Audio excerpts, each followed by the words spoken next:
Like you can really see the amount of time, even for these teams, the amount of time that Nikes is spending in these vessels is lower, but it's still much higher than in tier 1 teams, in which he invests only when he needs to get out or move across the map significantly faster.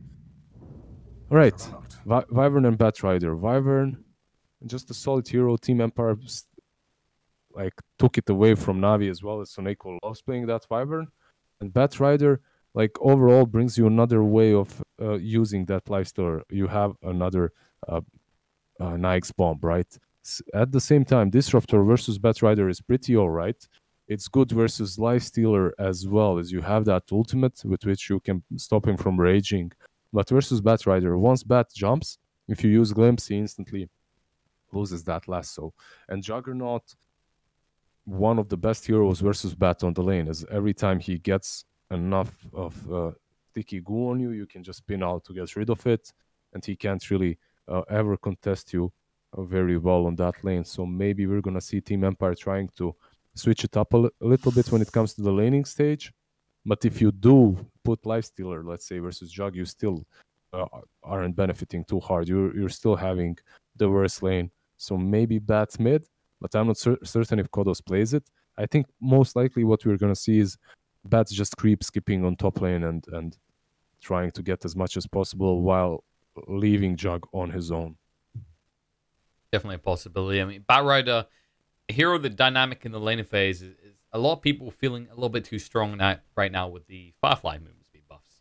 So Disruptor definitely a way of dealing with that. The Juggernaut is a means to get rid of Sticky Napalm, of course.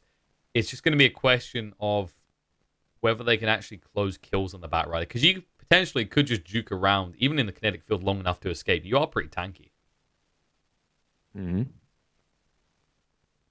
What do you like? That all aside, what do you think about fast picks? They need midders, both of these teams. Navi, they need something magical for themselves to be able to win versus Team Empire, because that last game didn't really look that great.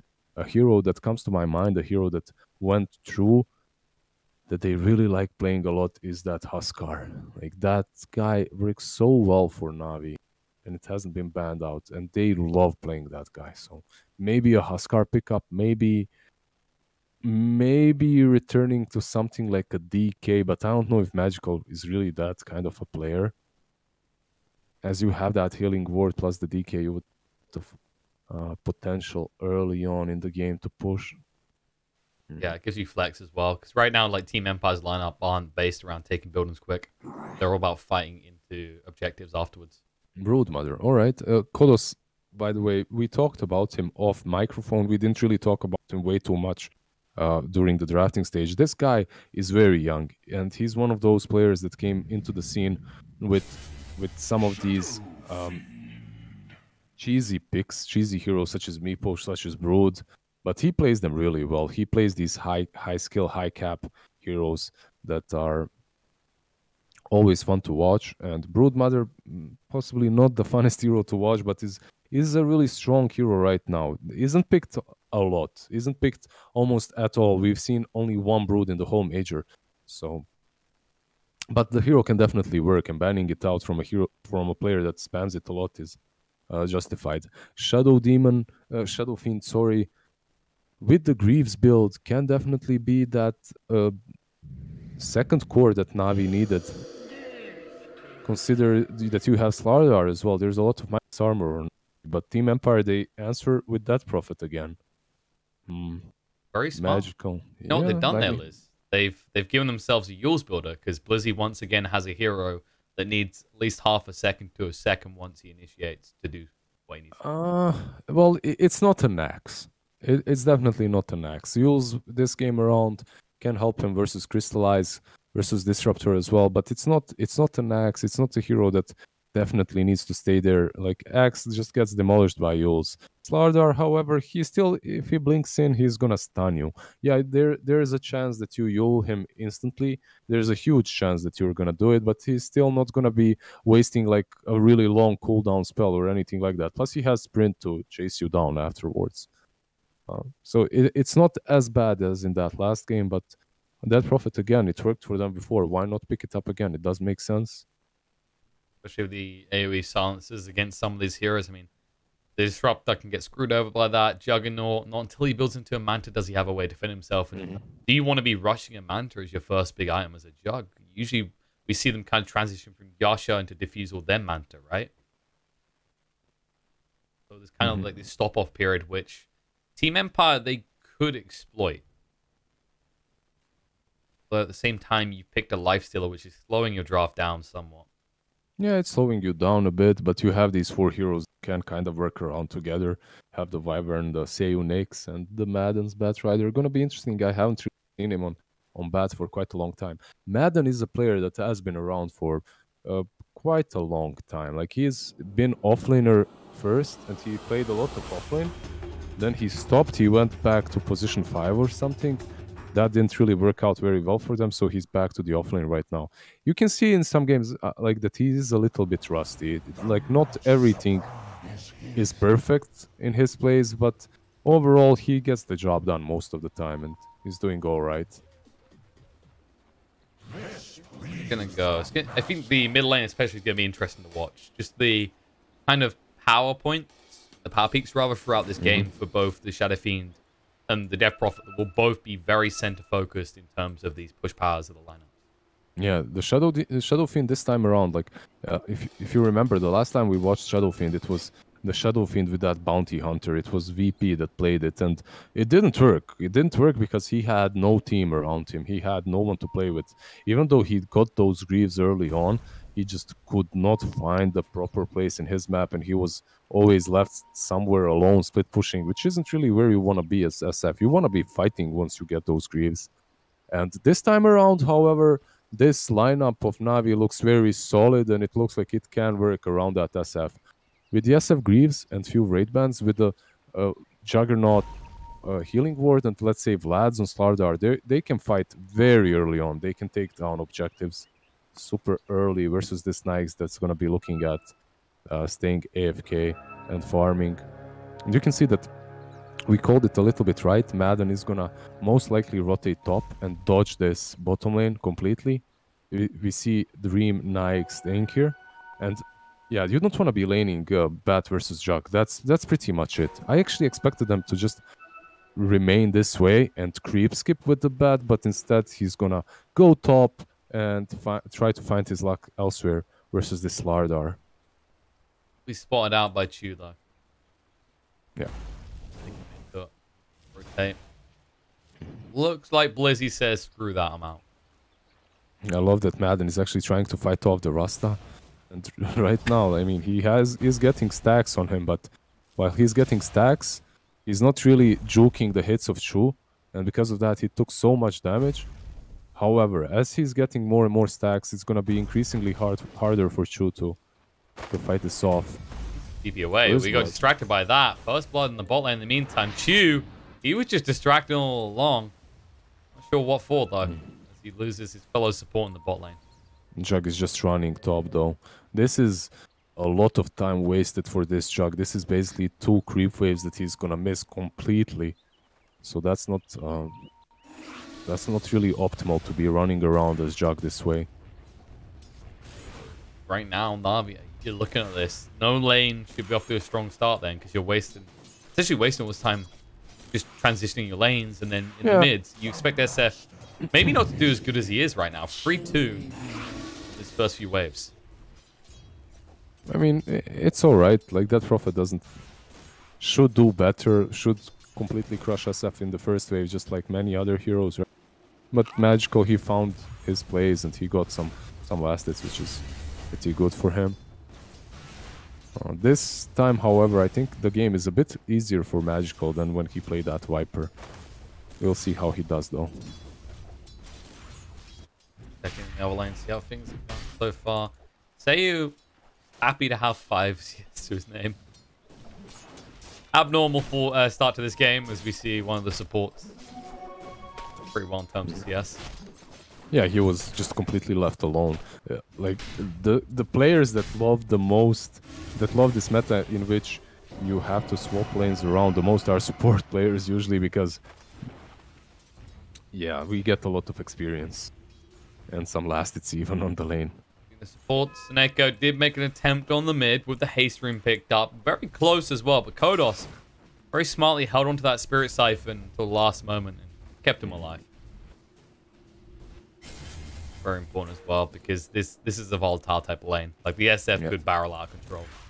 In the end, it's Empire that's got the upper hand when it comes to these lane rotations, as Slardar didn't really want to run any longer to top. At the same time, Madden, he ports top, and now the Jug and Nyx are basically tied to the bottom lane. So the Batrider isn't going to play versus Jug, and Navi, they didn't really win this lane exchange dance.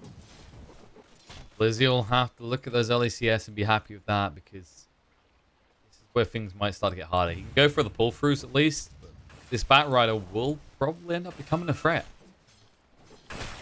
A noticeable one at that. The good news is, you know, you mentioned it earlier in the draft with the Disruptor pickup, you have the means to punish this style that Batriders are playing at the moment, right? With the Boots of Travel and the split push focus, you can actually punish them for trying to play like a puck, essentially.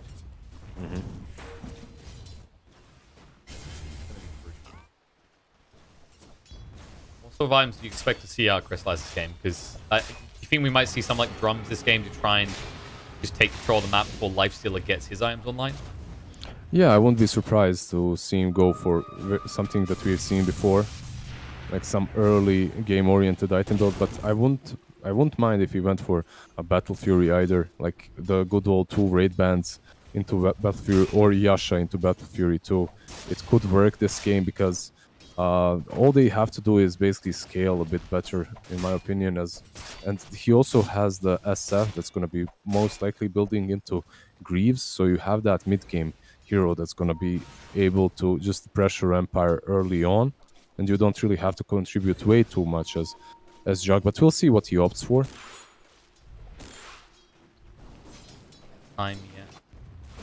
You have some magic damage versus Kingar's Winter Wyvern as well wouldn't be that bad. Some Maelstrom or something. You ever kind of like look at Batriders and wish you got to witness a player in the middle of a game just spell GG out with Firefly? Because you can just write with the Firefly, right? You can spell something out.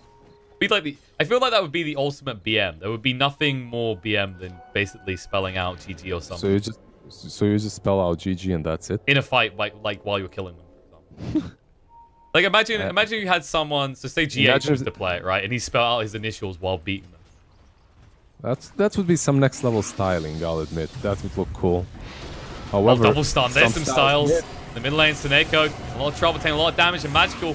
He at least gets to join his support in the grave. Beautifully done from the supports of Empire.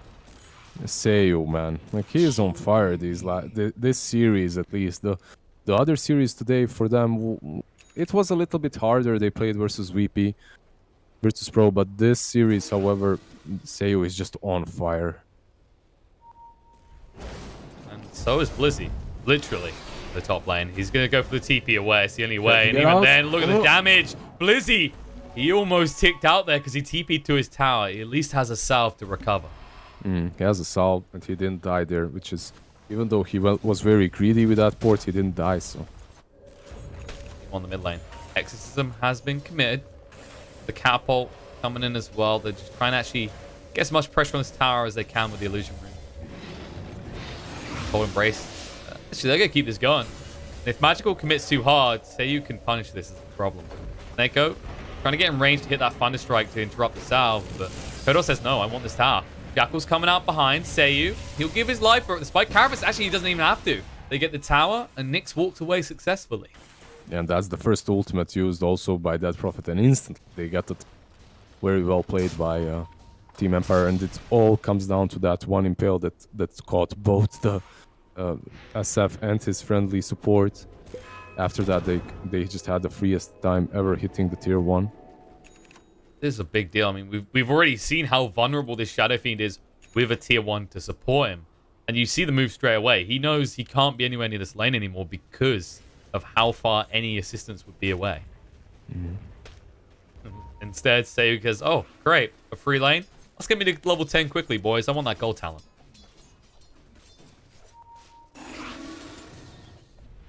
DP does have enough levels in the Crypt Swarm. He can just run off the jungle and clean up these stacks. Where do you focus pressure now if you're Na'Vi? Is it the Bat Rider? You have to try and make plays for him? Or is it the lifesteal? Right now, if you are Na'Vi, you're pretty much alright with the way the game is going. You just wait for the SF to get his Greaves up, and then you start pressuring across the map. You don't really have to do a whole lot. While if you are Empire, you just want to use that Prophet's next ulti for the next big push, which is most likely going to be on that bottom lane, as it's much easier to pincer the tier 1 and everyone on that lane. Dream. Instantly infest bombs to heal up. They might still go for it. Yep, the Shackle's going to come out. That was greedy. Wyvern is here, though. Any help out? Dream trying to chase forward. Crystallize doesn't have the mana for the Omni Slash. The Rage comes out. Dream has to back away. Takes a lot of damage in the process, and there's a bait. Crystallize goes down as Kodos makes the rotation. Has an Exorcism as well. Yeah, at the same time, Dream did die in the back, so not really perfect for him as he's moving towards that Midas, which is going to be slowed down even further now. But overall, he's doing very well in the game. He's on top of the net worth, so he isn't way too worried about dying once there. And with that Exorcism that we called before, it's very easy for that Prophet to just take down another objective. It's not just the objectives, it's that in the top lane. The Bat Rider, I don't think, maybe the Juggernaut, that's the only person who can even stand to be in the lane against this guy now. Yeah, you can say that it's easy for Slardar as well, as he has Print, but Bat Rider skilled Flaming Lasso earlier than usual, I guess, for Blizzy to react to, and then he got caught off guard. These two supports are on top, but they're both level 4. But they need that tome. They need to wait 30 more seconds to be able to do something. Crystallize. Yeah. Speaking of levels, like you said about the Slardar, but he needs more points in the sprint before it's feasible, right? Because the sticky napalm being maxed out as it usually is, that's huge. Huge amounts of speed being lost. You're not going to recover with just the sprint alone. He's actually on the prowl. Problem is, King R always has an escape from him. He was trying to find King R. However, top lane Chu might be found. Stun doesn't quite connect. Glimpse away. Chu, he'll be run down and dead anyway. Seneko will join him in the grave and Crystallize. He has to back away. He can't go for the Omni Slash play. It's too much of a gamble. You probably don't even get Seiyu with that many heroes around. Yeah, it's just level 1 Omni Slash with phases and 2 raid bans. You don't go there. You don't go for that play. Ramp up's a bit concerning now. 3k net worth lead for Empire at the 10-minute mark. It is inflated somewhat by the towers, considering 2 tier 1s have been felled so far. But you expect that from their lineup. It's focused around these early pushes off the back of the Exorcism. Overall, they're farming really well. Like, you can see Kodos always having some stacks in the jungle to farm them. When he isn't, he's pushing with Exorcism, and now he's going to rotate top to fight that fight. They might find a big kill here as well. Juggernaut dragged in by the lasso. Run away right now, but Wyvern is arriving, which can slow him down with a burn. If they can silence him, they might be able to kill him. When his curse, Spirit Siphon out. They have got a level 1 silence, and they'll use it. Exorcism gets committed, and Jug, he maybe needs to turn around for an Omni Slash, but can he? DD on Magical, try and do enough damage. We'll scare Ray Kodos. They have enough heroes here to actually repel the attempt by Empire. This might be the first fluffed Exorcism. Glimpse back onto Kodos, into the razors. The Hex is there as well, and he's dead. The big kill found. Now they're going to pursue more. Seiyu, they see him. Gold Embrace to buy a little bit of time. Blizzy diving on the tower, looking for someone. Requiem comes out and Seiyu is dead. That's used to the Static Storm going down. Will allow him to kill off Madness. They commit the Omni Slash. And look who else is around. King R, revealed by the Corrosive Haze, sets up perfectly for Na'Vi to just convert this into a push on the tower. Yeah, they got 4 heroes right there. And this is basically the power of SF when he has good teams surrounding him. He can basically be this tower up front that doesn't really care about any of these heroes of Empire hitting him or not, as he's just way too tanky. He has that Buckler and the Arcanes on him, and after he gets that mech, it's gonna be even scarier. Right now it was just the healing ward helping them when it comes to sustain, but once that mech is done, they're just gonna go for the next big objective. Out attempt by Seneko, interrupted. He's gonna fall. It's a willing sacrificial lamb for what just occurred in this top lane anyway. But I mean, you know what else it was in that fight? This turns out DDs are a problem. You saw it from Empire, right? The moment they saw that DD, they instantly wanted out. And Disrupt is such a good hero at dealing with any team that isn't fully committed. Yeah. If you don't fully commit versus a Disruptor, you just get caught by a glimpse and you're done. And in that fight, the worst possible target got glimpsed back for Empire, and that's the Dead Prophet. So they take a clean fight there, killing 4 heroes. The only upside that is for Empire is the fact that Lifestealer was still farming, playing his casual Lifestealer game, getting as much farm as possible as he's getting closer to his relic. Jug is going for an early ramp up. He's building into the Maelstrom next. All right, so that Maelstrom in this particular game is like legit. It makes a lot of sense because you have the Maelstrom for the magical damage versus Cold Embrace. You also have an item that's going to help you farm a bit faster, and it's also obviously a damage item that helps your Omni Slash. So it's not a Battle Fury that just helps you farm a lot. It's an item that helps you farm and farm. So fight and farm, that is. Here's a good mid ground. You don't get too much value out of it against the lifesteal due to Rage. Radiant Quarry did get sniped out, so say you doing Nyx things as you'd expect. Push on the bot. Wounds, magical. And they get him crystallized with the spin, scaring Dream away. They commit the Serpent Wards, and now the Shackle's coming out. Say may went a little bit too deep. He does have the Impale, and the Omni Slash does get committed. The Cold Embrace is there. They were waiting for it the whole time. It'll still go down to the double raise coming out from Magical, though, and they will secure this tier 1 tower. Can you do the same, though? Exorcism's been used by Kodos. This tower is a lot more tanky, and the TPs are coming in. Drums activate. They actually want to pursue into this. Rainbow TPs, boys. You need to get out. The glimpse. There it is. On to Madden. Into the Static Storm. Hexed up. No escape from this death. All right, they lose 1 tower on the bottom lane, and they lose Bat on top. So overall, it looks like NaVi is in control when it comes to this game. They're playing a little bit faster than in the previous one. Their draft looks a little bit better as well, as they synergize very well in between these heroes. Felt like Empire had this window with the Death Prophet that is very rapidly closing, and you can kind of see it from the way they're trying to make those trades. Not something you hear or say about a lineup with a Death Prophet often. They're going to trade towers. Unless you get 2 for the price of 1. Crystallize going pretty deep here. They see him. Madden moving across. Sounds going to be the lasso as well. Jug got a little bit greedy here, and he'll pay the price. Because Nyx is here as well. Met going to heal him up. Spin comes out. The healing ward as well. The Winner's Curse on the side. Keeping Magical out of the equation. Delivering Crush zones them away, and they're going to be fine. They're looking to re-engage right now. Magical, though, is already dead. They need to get everyone else out. But Chu, he's a little bit too close for comfort. Glimpse away. Dream is going to be dragged back. But Kodos is close enough. With the Spirit Siphon and the Yules, it's enough. Pale follow-up.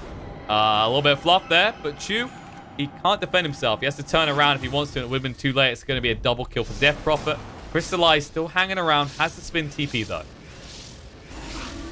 Yeah, just forcing SF to go so deep to make the Jug. Did save the Jug, but in the end it cost SF his own life, as he was a little bit out of position, and everyone just went instantly onto him, as they knew that he has no mech to heal himself with either. So Juggernaut perhaps didn't have to do that move, in which he went a bit too deep through the trees, but yeah, he didn't see the bat.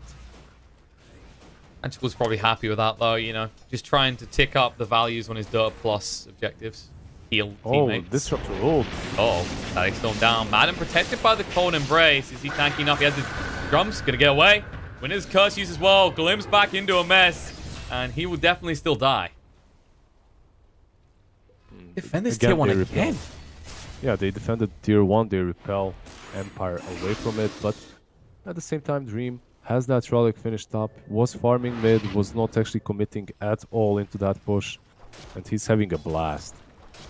Is that relic of his, and is that radiance of his gonna be as good as in some other games that we watched today? I'm not so certain, because it isn't really the perfect nice game either this time around. Oh, you're not gonna get that mischance from the Omni Slash as well, especially. Yeah, giving him so much space, is it as justified as in some other games? I'm not certain, but it's definitely the play that they have to make if they've already decided to go for the Radiance Lifestealer build. Lizzy's trying for the jump, doesn't work out in the end. He doesn't have that instant blink initiation as he did go for this drums build instead this game around. Can they roast though? Yeah, use They the certain can. ones, but With the amplify, with the Greaves, with Crystallize, they can definitely rush, but we are gonna see a smoke from Empire. they have. There's also a Batrider, one of the best heroes in the pit overall because he can fly over. They see him though. They're going to glimpse him around, try and keep him away from this. Kinetic field goes down. Exorcism being used to try and chase him with the backstab. Coming around. Kodos looking in. There's the lasso. Static Storm goes down, but maybe a little bit too late. Juggernaut trying to spin away. Roche hasn't been dealt with yet. The Requiem trying to use it. The Winner's Curse coming out. Juggernaut, he is getting pretty low here. Has the Omni Slash, but can he get across them? Yes, he can. He throws down the Death Prophet. Yule's going to be used. He's on top of the Roche. The Aegis will be picked up by Magical, but the Cold Embrace means that Juggernaut is down. Magical, he's going to go down once. Can they protect him when he comes up the second time? I don't think they can. Might have to abort. Blizzy got Slithering Crush. They're very splintered. Magical. Can't stop.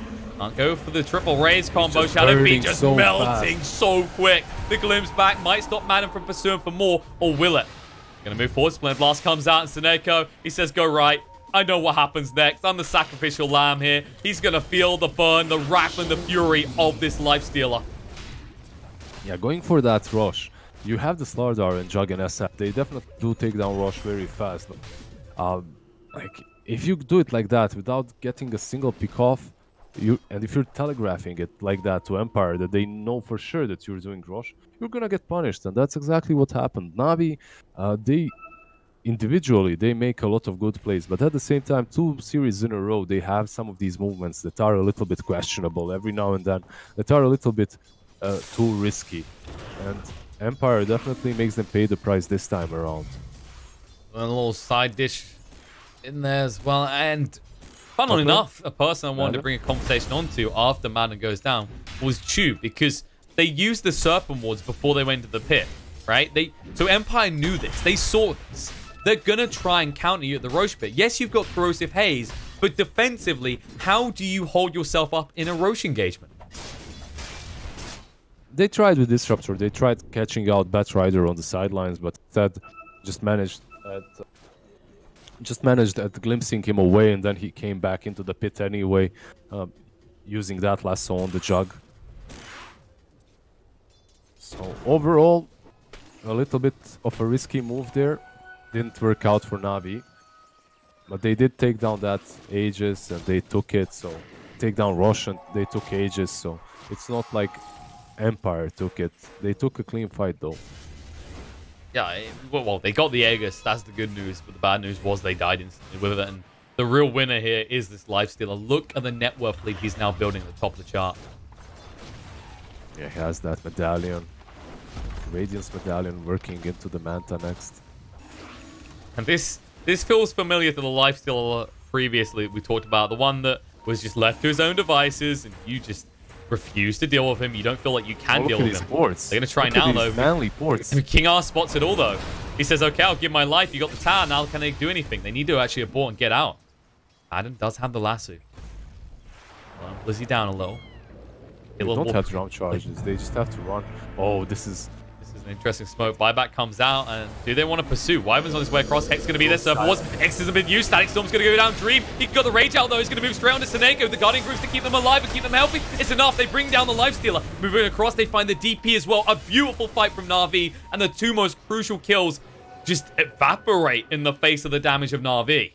Yeah, that was a great Omni Slash. At the same time, the reason they got these kills so fast is because that Prophet had to use Yules on the SF, so get the Requiem off, which left her very vulnerable to Jug and his Omni Slash afterwards. So they lose these 2 big cores. They also bought back the Winter Wyvern because I believe they wanted to fight that for sure. Winter Wyvern buying back, running to war. They wanted to fight it, but sadly for them, they weren't really all in position. Fighting one by one is always a recipe for disaster. Congo line of death and Empire, they knew how to do the dance. Yeah, there's a BKB on Slardar now too, so he's not gonna fall that easily to, let's say, Batrider. Still, Exorcism and most of the damage from Empire, besides the Radiance on Nyx, is physical. We'll look at Magical as well.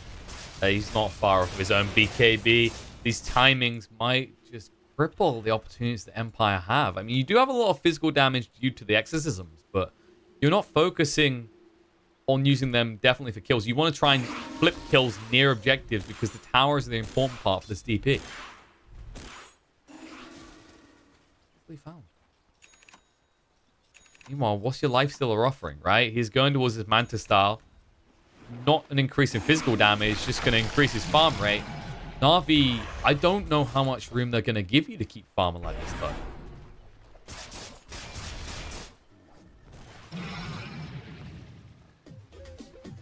What's the move? What do you look to see Empire doing in the next few minutes? Because I feel like right now they are behind, right? I definitely have to be scared of Na'Vi more than Na'Vi's scared of them. Well, they just have to have a few good team fights. Just kill them, lol. What do you mean? What do we have? They just have to kill and take some objectives. It's easy, right? Sure. No, no, I'm kidding. But overall, it's not the end of the game. Is still very even. You can see it in the net worth charts as well. Yeah, maybe the execution of Na'Vi is a little bit simpler, but if they do get a good Winter Wyvern ult off and oh, that rage right there. I've never seen someone rage so hard for a sentry, D-Wood. Yeah, he was really worried. He was scared. And that's justified. Like, this top fight could be really good for Empire if they manage to find the right angle to initiate, because Jug is already on the bottom lane. He can't really join them that quickly. He doesn't even have a port. And they smoked up. They see where he is, and they wanna rush onto this high ground. With the Vendetta running out, they don't have a lot of time left remaining, though. It's the Impale on the 2, Silence on the 2 right now. Lassie on the Slardar. They say, okay, you want to come to us, we'll make you pay a price for it. Blizzy's trying to move away, BKB activated. He will get out, but that is not how he ever envisioned using his 10-second BKB charge. Yeah, Kingar was actually thinking about using Winter's Curse. I think Slardar ran out of vision for him or something, or out of... As that Winter's Curse on the BKB might buy them enough time to actually catch the Slardar after too. They're going to convert this into a tier 2 push. Solar Crest up. Dream can tank the whole tower. With the damage coming out from Kodos with the level 2 X system, there's nothing to stop them. It's not like they were going to use it on Roche. Roche still doesn't spawn for about a minute and a half. They actually have itemized really well versus the minus armor with the Solar Crest on Death Prophet and also the Medallion on Nyx. But they have to be careful here as there's 5. Well, Sun's coming out on the 2.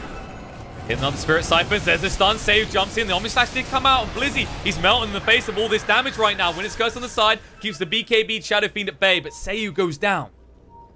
It looked like Empire might do more than that. But once again, the heals, the sustain, the tankiness of Na'Vi paying off. They still even have the Guardian Greaves to work with. King R has been seen.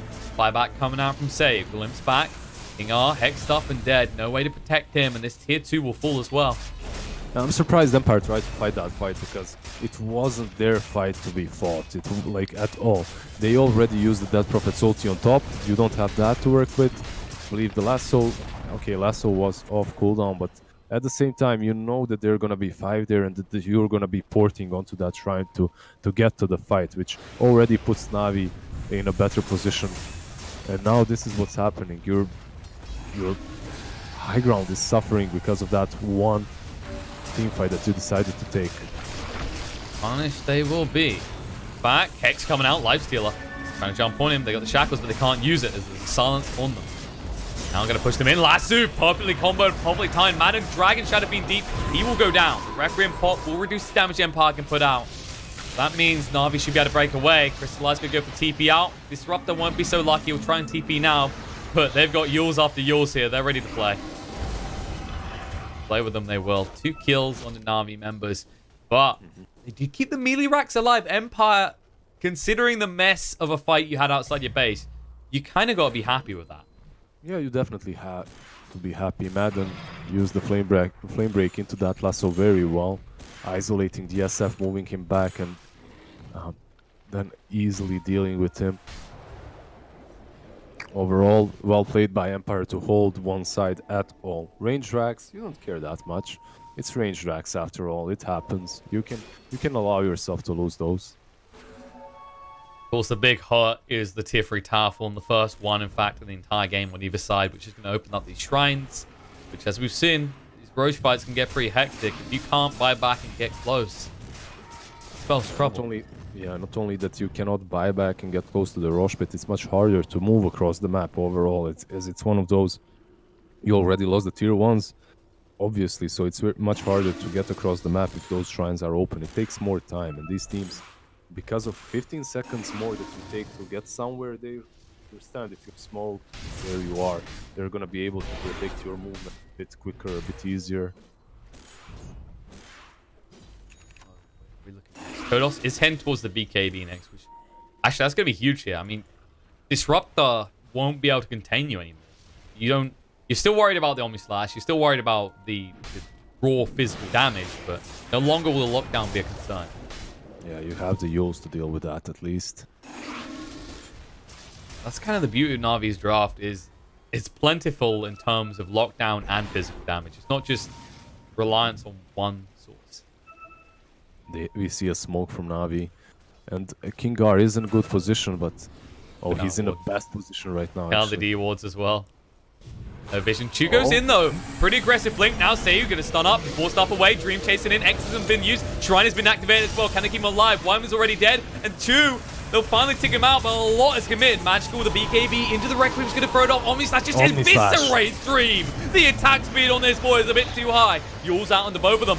Their Prophet trying to keep the gap. It is getting low. Has to throw out the Spirit Siphon. Backs up just in time. The buyback from Lifestealer. Can they do something with it? They're chasing through. Slivering Crush is good. Slows him down. Crystallize looks to be out of this. There's going to be a glimpse to drag them away. And the buybacks that are being committed. Empire, they need to find more out of this fight, but they can't. Blizzard leap through the right, and they cover the escape of Magical and of Crystallize to the left. Yeah, the only hero they actually managed to get is that Shadow Shaman. That's horrible considering they bought back Dream and Kingar. And use Exorcism as well. And Roche is now up as well. I was praising Winter Wyvern how well he... But that maniac, that madman Chu on this Rasta just going ham. Jumps straight into all of them. Catches out that Winter Wyvern before he manages to use any of his spells. They caught Seneko though. Disruptor, alright. That... they were baiting in the pit. And now they can seriously do this because the Disruptor, that's the biggest boon that Na'Vi have in these Roche engagements. Yeah, definitely. Like, not having that Disruptor here can basically force Na'Vi to not even contest this fight and to contest this Roshan. It looks like they won't. It looks like they're just giving it away. Here's a freebie for Empire, and now that buyback from Dream isn't nearly as bad for them as it was just a few seconds ago. I'm kind of speechless on that one. I mean, you go out solo, you have to suspect they're playing around the Roche, but you know you're the biggest power spike for Na'Vi in that fight. Surely you send Shaman if you need someone to scout that, because what's going to happen? You're alone. You can maybe get 2 people TP'd in before you're dead and you're in trouble. Big costs to the side of Na'Vi as Empire. This makes Dream unapproachable. You kill him once with the Omni Slash? How do you get him the second time? I believe you've reached a point on the side of Na'Vi in which this Jug starts hitting really hard regardless. He's moving slowly towards butterflies. You see here Eagles and the Mjolnir and the Manta. So you can find ways of killing this Nyx, definitely. It doesn't really matter if you silence him or not. Oh, Liz, should we restart the call? There's a little bit of lag coming in. Lag? Yeah, like a little bit of cut out. It's like Discord being a little bit funny. It's because it's been an 8-hour call and fest. Let's quickly restart the call. We'll take 1 sec. Get Liz back on.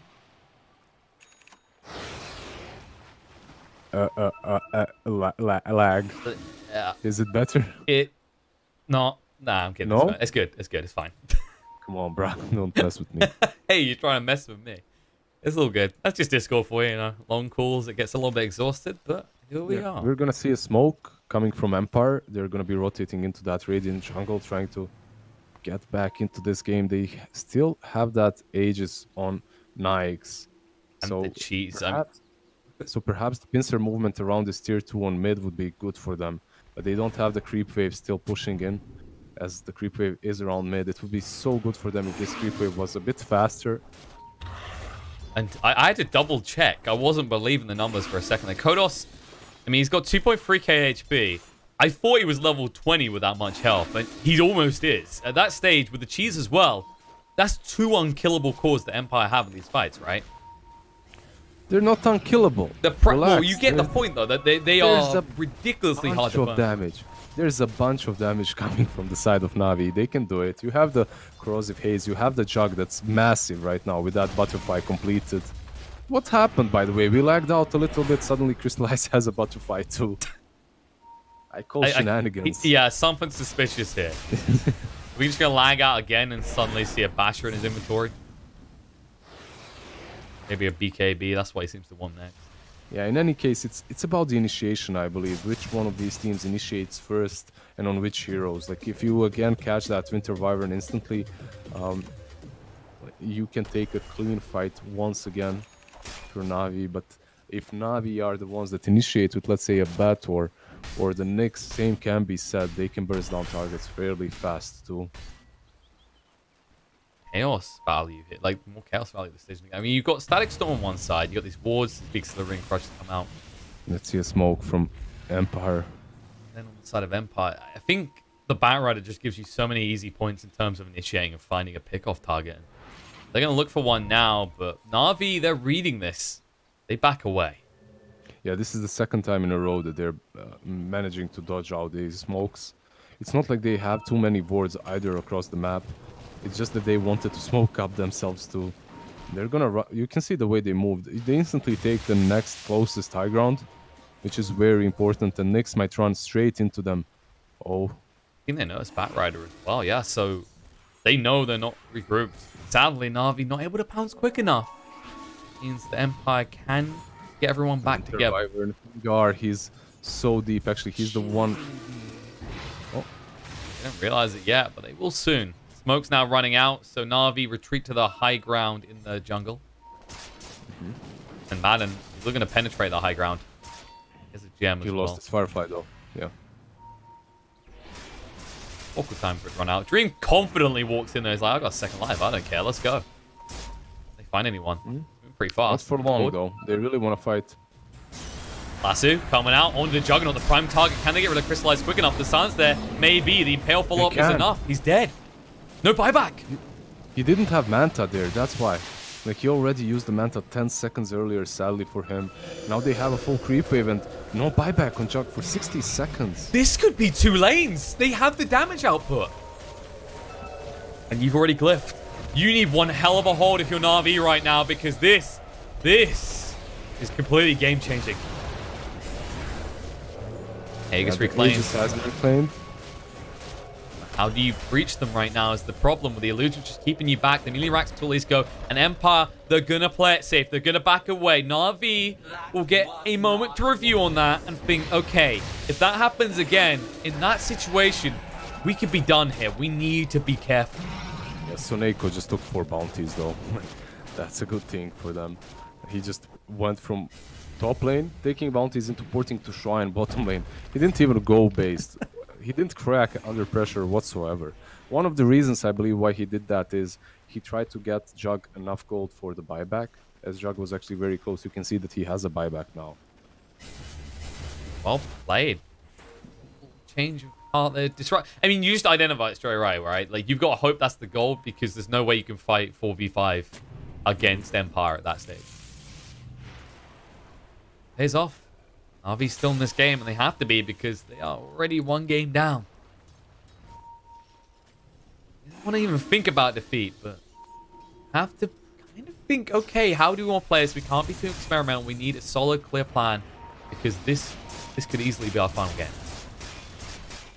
Yeah, they have that Blizzy. Slardar once again in his full potential with the Shadow Blade, with the BKB. He's going to be able to find these pickoffs. And I mean, we said this earlier. Right now, it's all about who gets these first initiations. It doesn't really matter. It doesn't really matter how far ahead you are when you're playing versus Bat, when you're playing versus Slardar. If they jump you and blow you up first, you're gonna be playing 4 versus 5. So, especially if you don't have a buyback like Chuck didn't. Oh, everyone in the game seems to be fixing that right now. Blizzy's still pretty far away though. Needs 1,000 more gold. Better get farming. And oh, hello, Kodos. He just bought out. Through buyback, he says, I need this big power spike. I'm going to get out of the Shivas. He has BKB, has Yules, has Shivas, has Cheese. I mean, That's even health if they talent. do jump him, that's a tough target. He has like 3k HP as well. He's very, very difficult to burst down. I'm trying to make him move. NaVi are feeling safe on this high ground. You see, if you stand here at the stairs and don't let Empire walk up onto it, you feel pretty comfortable. Empire, however, move towards the bot lane, see if they can scout anyone out. They will realize now where NaVi are. Yeah, both of these teams are very careful. Major is on the line, so you don't really want to be, rushing anything whatsoever.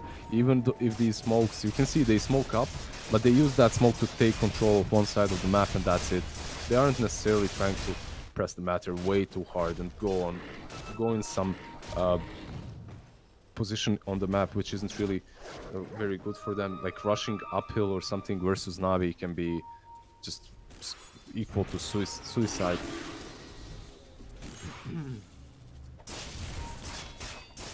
True. Maybe we look at the next Roche. Minute time, pull us up. And Seiyu, he's leading the charge. Empire want to try and find a pick-off. Oh, Sentry's there. Oh, yeah, Blizzy, BKBs goes in first, jumps in, Soneko. He's already gone though. Static Storm went down, not in a good place. Kodos with the exorcism. Chasing through on a two who dropped the Serpent Wards and won't find any value out of them. Lasso on this side, they find Blizzy as well. NaVi, they just seem to be crumbling. What just happened to them? Like, that was horrible. Like, both of these ultimates from supports were whiffed. They were used with absolutely no effect. The initiation also from lizZard are stunning that Prophet. There was no follow-up, there was no jug, no SF. They just were not on the same page. I mean, I can tell you what just happened, Liz. They just lost another lane. They might lose an SF as well. BKB comes out, use the Requiem. Empire will back away. They were probing, and they should know for sure now that there is no buyback on Blizzy. They go back in. They want this melee racks, and then you're essentially 2 lanes down with Roche up. NaVi are going to be hard-pressed to get out and contest that pit. Now, basically Empire right now just needs to run into the Roche pit instantly. They realize there's no wards, there's no Disruptor ult. But if you are NaVi, you cannot let them have that Aegis, I believe. It's game ending. You should, yeah, it's basically... But look at the timings, right? Like, yeah. if you go out to contest this, you're finding into an Exorcism as well, because it's coming off cooldown in 25 seconds. There you get himself some jewelry, a wonderful gem left in the river. Washed clean of its previous past in the hands of NaVi. Nice minus arm. Medallion plus Solar Crest means this is going to be quick. You have to go. NaVi just smoked up under the ward as well, so Empire should be super aware of what's going to happen here. They break away. Batrider instantly porting top, connecting with his teammates. That Radiant scan, however, should give away that that Empire isn't in the pit any longer, which gives NaVi the opportunity to kind of play a different way. You can see that they're kind of circling all the way around, trying to find the best way to approach this high ground. They could not do that if they didn't scan the pit before, as they would be pressured way too hard. Seiyu? No way. That's Both good. teams have become foreign exchange students as they've switched sides. How this works out. Glimpse. They see Seiyu. Static Storm goes down. Try and protect the Palm Brace. Lasso's coming out. BKB's activated, but Kodos with the Exorcism are going to melt through. God increase. Magical trying to get the high ground. The Winner's Curse comes out. Locks him on the spot. Blizzy chasing through. Slivering crushes there, but Wyvern has already had his value. Magical going to go down. Kodos down to half HP already. Crystallized trying to do the work. Omnislash going to come up. The Hex and the Shackles. It might be enough to finally drop him, but no. It's moving across. He can't get the cheese. He's going to buy back. Dream chasing through. Blizzy hit up by the Impale. Crystallized has to TP back to base to stop the creeps and keep their Dream alive. As NaVi still lose 2 heroes, they do at least force some buybacks out of Empire. They're losing Raxes on the bottom lane too. Like, look at those creeps. That's massive.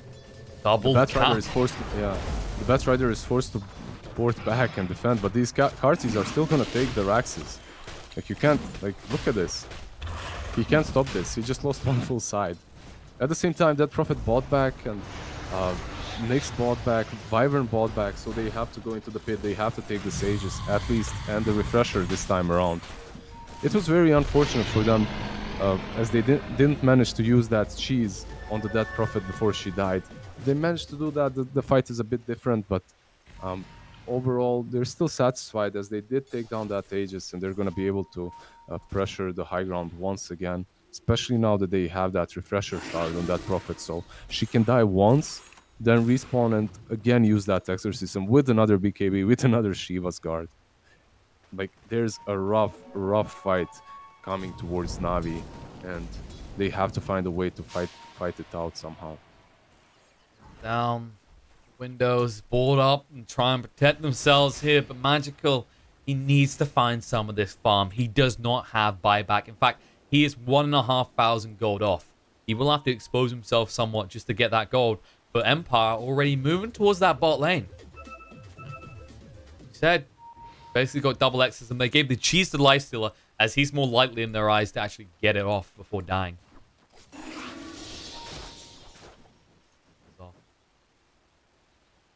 Nix does have the other cheese, and you've got Madden ready to go. Halfway towards the Axe, he won't have it. Time for this fight. Do or die. RV ropes. Let's see. There's a nullfire on Nix as well. Jug has to be careful. Then Rage activates straight away. Lasso, dragged down. They found an important target. The glimpse back won't change it though. Chu is dead. Flies back instantly. Has to. Can't afford to waste any time. Your tower is already melting in the face of this Death Prophet. Magical. Trying to move in. Yule's coming out. Hex there as well. Nick's in a little bit of trouble. Blizzy with the BKB moving forward. Cold Embrace comes out and Dream chasing through the Nullify there. They've already got the Shaman, the Requiem, but there's the use of the Winner's Curse. A lot of damage done. Magical getting low. Killed off by his own team. Now BKB'd up. Crystallized chases through. Finds a kill on the Nyx. Yule's up. Gonna come down. Blizzy already dead. Crystallized. You're gonna need one hell of an Omni Slash, but the Cold Embrace comes out. It's gonna keep Dream alive. And Crystallized has to run away. Refresh it. Use Kodos. The second exorcism is a go. Dream chasing through. Nothing to throw out. Doesn't need to. GG comes out. Navi, they know it's all over. And Empire are going to be your second team from the CIS region to make it to Paris. What a game from Empire. Honestly, it looked very rough for them a couple of times. Yeah, they never really lost the full control of the match. Perhaps 1k, 2k gold advantage for Navi after some really good initiations coming from Blizzy's lizZard. But overall, Empire, they kept their cool. They fought a couple of rush fights very well on the side because of that Batrider, right? He gave them so much vision, and it was a little bit easier to fight those fights around the pit.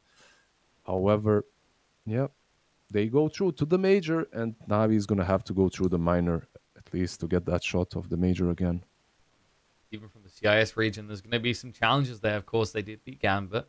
The Gambit will be in there as well in the mix. It's not going to be easy by any stretch of the imagination, but there was some hopes, especially after the series early today. But in the end, Empire, congratulations to them as they secure a spot.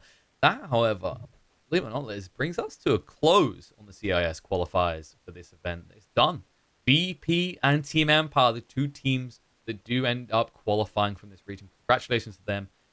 But that means we're done here, folks. What a wonderful day of Dota it was. I believe, yep, just over 8 hours, in fact, of Dota. Pretty rapidly as well. Not much in the way of intermission time.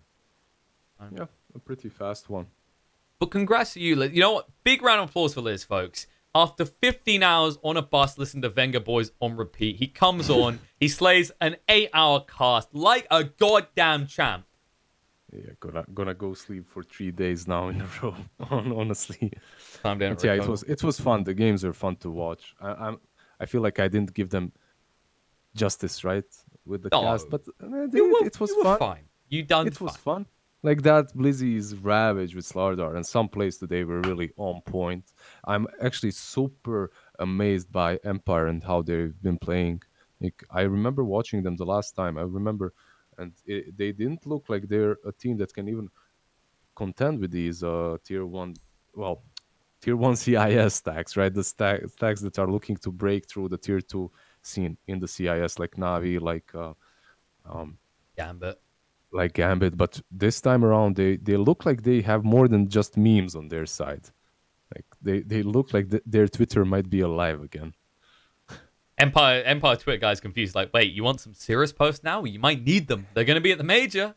I guess you could always boost that Twitter following, but I'm sure the players are looking to boost their earnings in the Dota scene. I mean, especially round of applause to Dream. Like, this guy is rapid improvement. We've talked about Kodos already, but Dream as well. Like, when they first made this change, when they announced they were going to go back to one roster and this is how they were going, a lot of people question mark this because in a lot of people's eyes, going into the season, the guy to watch in the CIS region from a carry perspective was Kuman, right? yeah, Dream. He shows up. He delivers beautifully. Yeah. This He squad. was doing really well in every series today. He was one of their top star players. Seiyu did really well too, especially in this second series. The first series versus VP, yeah, I mean, it's Virtus Pro that you're playing against. So even if you are good, they're going to shut you down and you're not going to look as good as you are, right? But versus Navi, he kind of did show off his true potential and he did really well in that position 4. Indeed. Once again, congratulations to them. But that brings us to a close. I believe the EU action is going on and there's still more action to come. I believe China is ongoing, but done for the day. SEA and maybe NA, I believe. But that's it from us. We're done here. This has been KillerPigeon. And listen, it has been a pleasure. Feel free to follow us on Twitter. We've both got upcoming stuff. We'll be excited to share with you. You don't want to miss any of it. But we are going to miss you. Farewell, folks. Until next time.